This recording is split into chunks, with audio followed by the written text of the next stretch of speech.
February 27th, 1942. The Normandy coastline is pitch black, the kind of darkness that swallows sound as much as light. A bitter winter wind cuts across the cliff tops above the village of Bruneval, carrying with it the smell of frozen chalk and salt. Down below, in a requisitioned French villa, perched almost theatrically at the cliff's edge, a small group of German technicians go about their evening routine, running checks, logging readings, adjusting dials. They are, in the truest sense, at the very frontier of modern warfare. The device they operate is not a weapon in the conventional sense. It does not fire shells. It does not drop bombs. But in February of 1942, it is arguably doing more damage to British aircrew than almost anything the Luftwaffe can put in the air. On the cliff top, invisible in the scrub and frozen grass, a man named Flight Sergeant Charles Cox lies completely still. Cox is not a soldier. He is, by training and temperament, a cinema projectionist from Wisbech, Cambridgeshire. He has never parachuted from an aircraft before tonight. He has never been to France, and yet here he is, in the dark, on a cliff top, in occupied territory, waiting for a signal to sprint toward one of the most closely guarded pieces of technology in the entire Third Reich, and dismantle it with the screwdriver. What is about to unfold over the next 2 hours will be remembered as one of the most audacious intelligence operations of the Second World War. It will change how the British understood the air war over Europe, reshape the entire Allied approach to electronic warfare, and hand RAF scientists a prize so valuable that senior officers who examined it could scarcely believe it had actually been taken. The operation, known as biting, was originally conceived as a raid. What it became, almost by accident, was the greatest technological heist in British military history.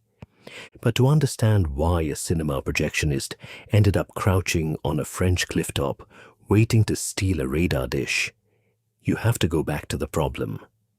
And the problem, by early 1942, was becoming catastrophic. Since the autumn of 1940, the RAF had been conducting bombing raids over occupied Europe and Germany itself. The strategic logic was sound. If you could destroy Germany's industrial capacity, its factories, its oil refineries, its railway marshalling yards, you could strangle the war machine before it crushed everything else. The difficulty was doing it accurately. Navigation over blacked-out Europe at night, in cloud, in fog, against headwinds, and with rudimentary instruments, was an exercise in informed guesswork. Bomber crews were being lost at appalling rates, and the bombs that did fall were frequently landing kilometers from their targets.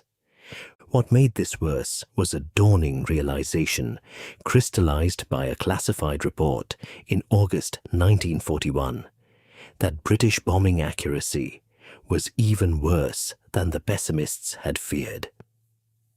The Butt report, compiled by a civil servant named David Bensusan Butt, after analyzing hundreds of reconnaissance photographs, concluded that of all aircraft recorded as having attacked their target, only 1 in 3 had dropped their bombs within 5 miles of the aiming point. Over the Ruhr, where industrial haze was a permanent condition, that figure fell to 1 in 10. Crews were dying to miss by miles. The Germans, meanwhile, had developed a system that made their own night defenses increasingly lethal to British bombers. Since 1940, the Luftwaffe had been deploying radar-guided searchlights and anti-aircraft guns linked together through a network of ground radar stations stretching from Norway to the French coast. This system, known as the Kammhuber line, used radar to detect incoming British aircraft and direct night fighters to intercept them. The heart of that detection network was a radar set designated by German engineers as the Freya, a long-range early warning system capable of detecting aircraft at distances of up to 120 kilometers. That much British intelligence already knew.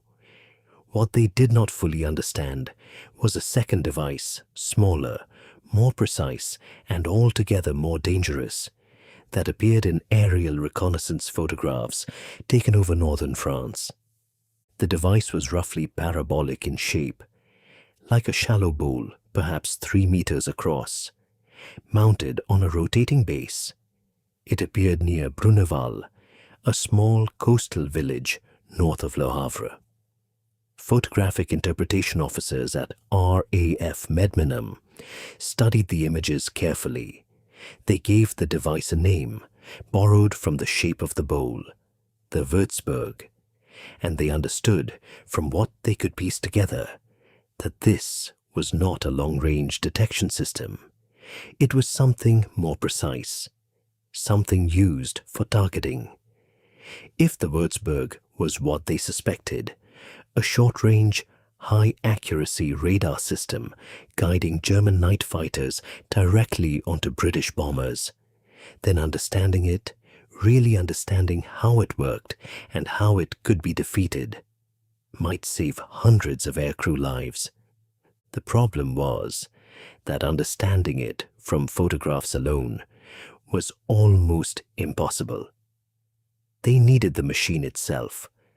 The suggestion that someone ought simply to go and take it was not at first taken entirely seriously. Radar systems were not small pieces of equipment easily slipped into a pocket. They were sophisticated installations, maintained by trained specialists, protected by armed garrison.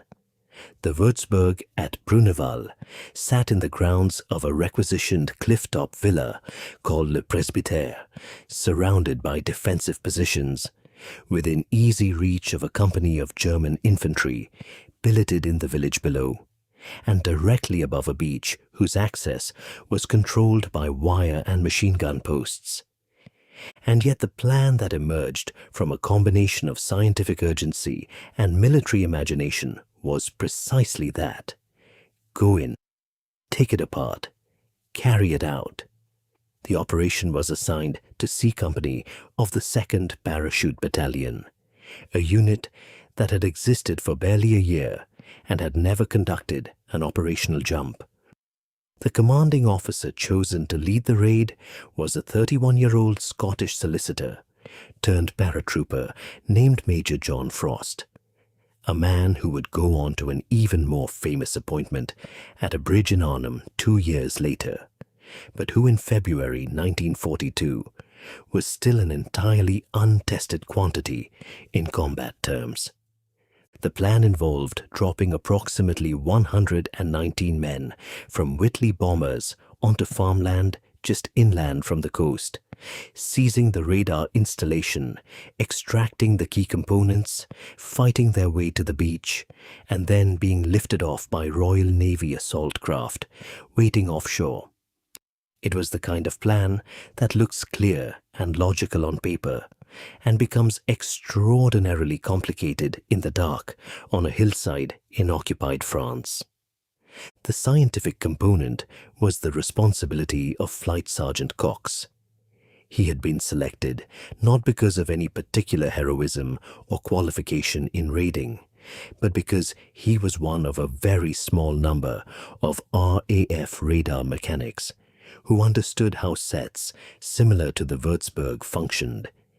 He had been trained specifically for this operation, schooled in what to look for, what to remove, what mattered most. He was given a screwdriver, a pair of wire cutters, and explicit instructions on which components to prioritize if he had limited time. His handlers were candid with him about the probability of capture. Cox accepted the mission regardless.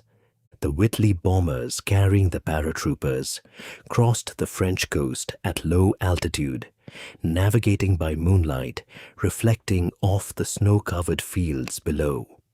The drop was conducted in 2 passes and went, by the standards of early parachute operations, reasonably well.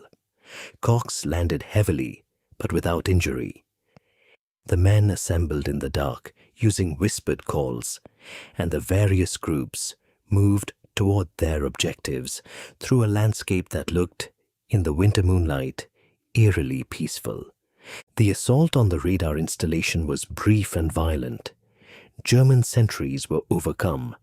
The technicians inside the villa were dealt with. One was captured and found, in a stroke of extraordinary fortune, to be a radar operator who could be questioned about the system. And Cox went to work. What he found was simultaneously more sophisticated and more comprehensible than anticipated. The Würzburg operated on a wavelength of approximately 53 centimeters, meaning it transmitted and received radio pulses in what we would today classify as the microwave frequency range. A transmitter fired pulses of radio energy outward from the parabolic dish. When those pulses struck an aircraft or any other object, a small fraction of the energy reflected back and was detected by the same dish, now acting as a receiver. The time delay between transmission and reception told the operator how far away the target was. The direction the dish was pointing gave the bearing. The combination meant that an experienced operator could track a single aircraft with remarkable precision, feeding position data directly to a searchlight or a night fighter. The accuracy was what made it dangerous. Freya, the long-range system, could tell German controllers that British bombers were approaching. Würzburg could tell a night fighter pilot almost exactly where to look. The 2 systems worked in concert, Freya providing the broad picture, Würzburg the precision targeting. Together, they constituted something that had no real British equivalent at the time, an integrated, layered air defense network guided by electronic eyes. Cox removed the receiver unit, the transmitter components, the modulator, key elements of the display system, and several other parts he judged significant. He worked for approximately 30 minutes under intermittent fire, with German forces beginning to close on the position. When he was finished, he had secured roughly the most important half-ton of German technology then available to British intelligence. The extraction was the messiest part of the operation. The group assigned to clear the beach access found themselves pinned down by fire from positions that had not been fully identified in the planning. For a period of nearly 20 minutes, it appeared that the entire raiding force might be trapped against the cliffs with no way down to the sea. Frost reorganized his men, cleared the obstruction with direct assault, and got the party onto the beach, where naval landing craft from the destroyers HMS Prince Albert and the flotilla offshore finally made contact after agonizing delays caused by communication difficulties. Cox arrived at the beach still clutching components of the Würzburg. Several of the raiding party had been wounded, 2 were killed, and 6 were left behind and subsequently captured. The landing craft took fire as they pulled away from the shore, but all the major components, and Flight Sergeant Cox, reached the destroyers. By dawn on February 28th, the radar components were aboard ship, heading back to England. Within hours of landing at Portsmouth, they were on their way to the telecommunications research establishment at Swanage, where the scientists who had spent months trying to understand the Würzburg from photographs and second-hand reports were finally able to lay hands on the real thing. If you are finding this interesting, a quick subscribe helps more than you know. The reaction at Swanage was, by the measured standards of British scientific culture, something approaching euphoria. The team's leader, Dr. R.V. Jones, the brilliantly unconventional scientific intelligence officer, who had already done more than almost anyone to understand the electronic infrastructure of the German war effort, later described the examination of the Würzburg components as one of the most valuable intelligence windfalls of the entire war. Within days of the return from Bruneval, British scientists had identified the operating frequency, understood the circuit design, catalogued the components, and, most crucially, identified exactly how the system could be jammed. Germany was not without competing radar technology at this stage of the war. The Freya system, built by GEMA, was a robust, long-range early warning radar that had proven its value during the Battle of Britain, giving German controllers advance warning of RAF attacks on occupied France. But Freya operated on a longer wavelength, roughly 2.5 meters, which made it harder to focus precisely and easier to jam once its frequency was understood.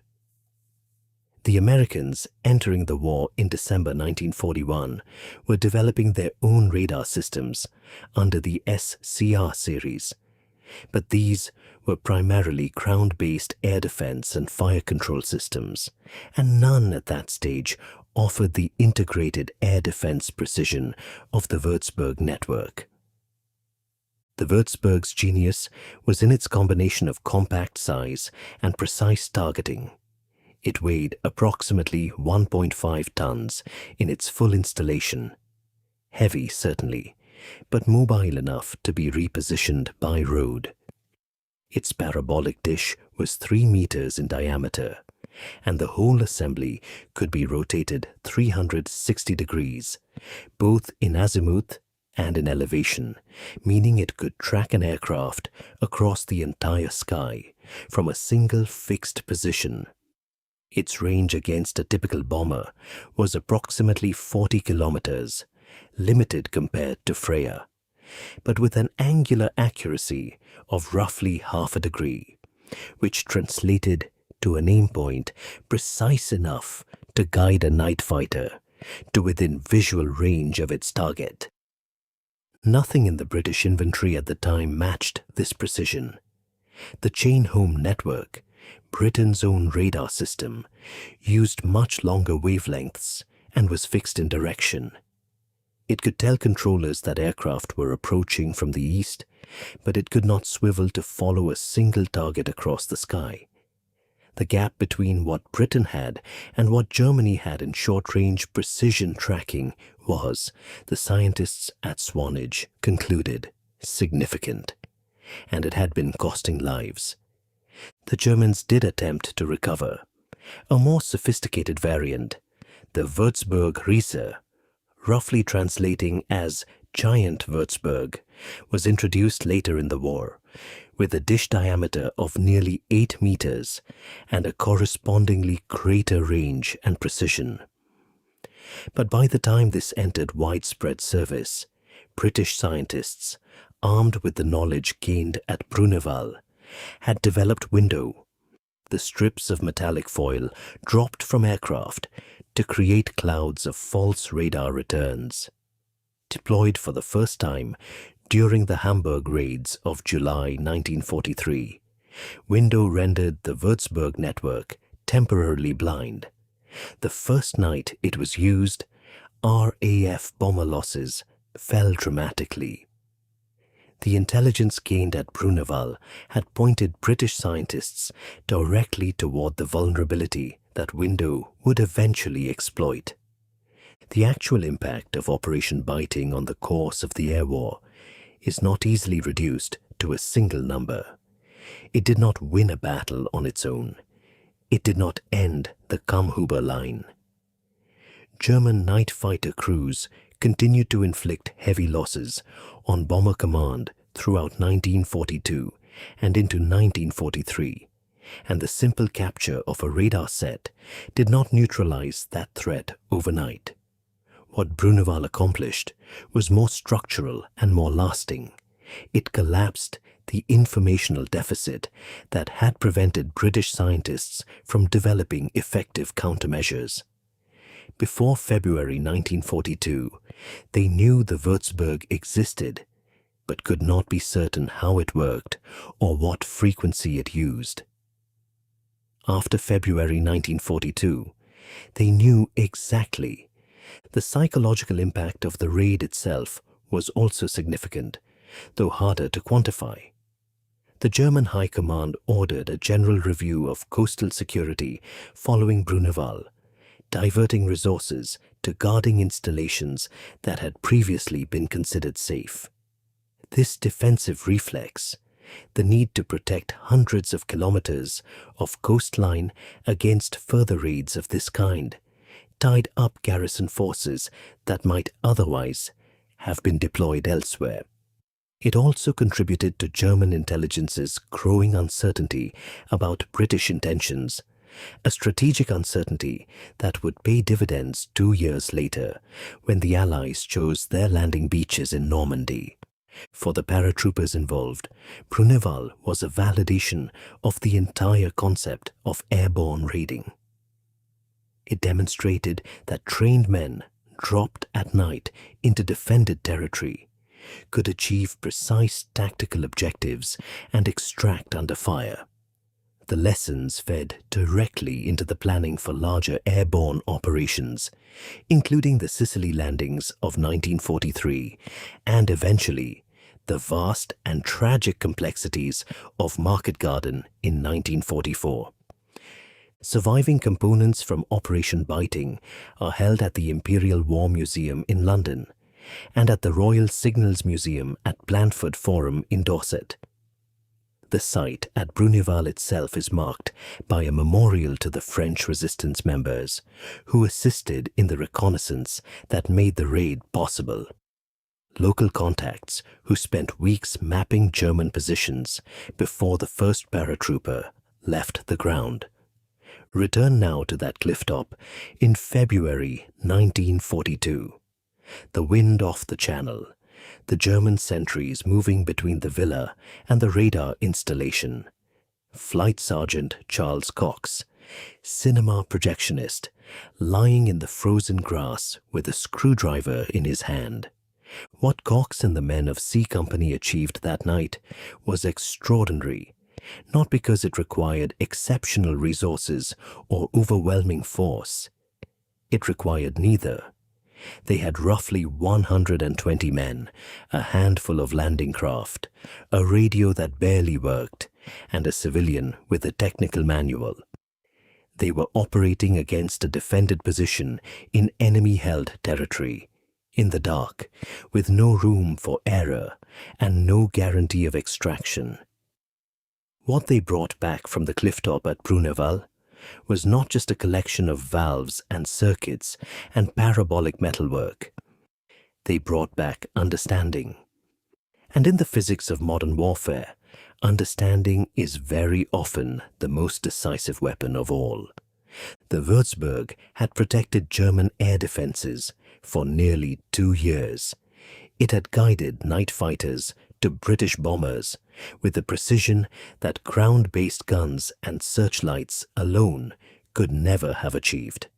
It had, in all probability, contributed to the deaths of hundreds of RAF aircrew who were shot down in darkness they thought concealed them, not knowing that a 3-meter dish on a French clifftop had already marked their position. The men who built it were brilliant. The men who operated it were skilled. And none of that, in the end, mattered once Charles Cox arrived with his screwdriver.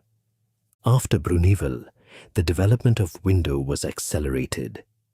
After Window, the Hamburg raids of 1943 proceeded with losses so dramatically reduced that Bomber Command's operational planners could scarcely account for the difference. Hundreds of aircrew who might otherwise have been shot down by night fighters guided by Würzburg sets came home instead. The chain of causation runs directly from a cliff top in Normandy to a sky full of metallic foil over Hamburg, and from there to a generation of airmen who survived a war they might otherwise have died in. It began with a photograph, a parabolic dish, a shape that didn't quite fit the landscape. A British scientific intelligence officer who stared at the photograph and understood before almost anyone else what he was looking at and why it mattered. It ended on a beach in the dark, with a cinema projectionist clutching a box of components he'd pulled from the most advanced radar in the world. The Germans never saw it coming. They should have done. The dish had been pointing at the sky for months. It just never thought to look down.